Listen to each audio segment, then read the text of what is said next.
రంగారెడ్డి జిల్లా మహేశ్వరం ప్రాజెక్టు నియోజకవర్గం incharge Kichenna Lakshma Reddy party ఆఫీసులో సమావేశం నిర్వహించారు. ఫోర్త్ సిటీ రూపాంతరం చెందుతున్న నేపథ్యంలో భూములు కోల్పోతున్న రైతులకు న్యాయం చేస్తామని హామీ ఇచ్చారు. మార్కెట్లో ఎంత వాల్యూ ఉందో అంతా నష్టపరిహారం కల్పిస్తామన్నారు. ఏ ఒక్క నిర్వాసితుడికి నష్టం రానియబోమని ఆయన తెలిపారు.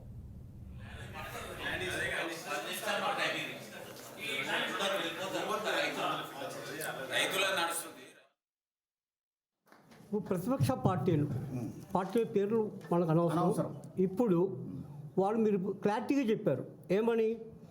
రిజిస్టర్లో మనకి ఉదాహరణకి 100 రూపాయలు వస్తే 3 రెట్లు మేము ఇస్తామని చెప్పారు. కానీ మన రైతులకైనా కొంతమంది భూమి కోల్పోతున్న 300 ఫీట్ల రోడ్లు ప్రస్థానంలో వాళ్ళందరికీ కూడా ప్రతిపక్షాలు ఏం చెప్తున్నాయంటే, మీకు ఒక 19 లక్షలో 15 లక్షలో మీ చేతికి వస్తాయి, కోట్ల విలువ చేస్తే ఈ భూములు ఎలా వదులుకుంటారు అని అంటున్నారు. దీని మీద మీ వివరణ ఇవ్వండి. అందుకే నేను చెప్తున్నాను. ఒక ఊర్లో 1000 ఎకరాలు ఉంది, పోతుంది 100 కూడా కాదు, 10ల సంఖ్యలోనే భూమి పోతుంది. అయితే పోయేది చాలా తక్కువ, 1% ఆఫ్ ద ల్యాండ్ కూడా పోవట్లేదు. ఎంటైర్ ఏరియా చూస్తే 1% ఆఫ్ ద ల్యాండ్ కూడా పోవట్లేదు. ఈ 1% వాళ్ళే లాస్ అవుతున్నారు అనే చర్చ జరుగుతూ ఉంది.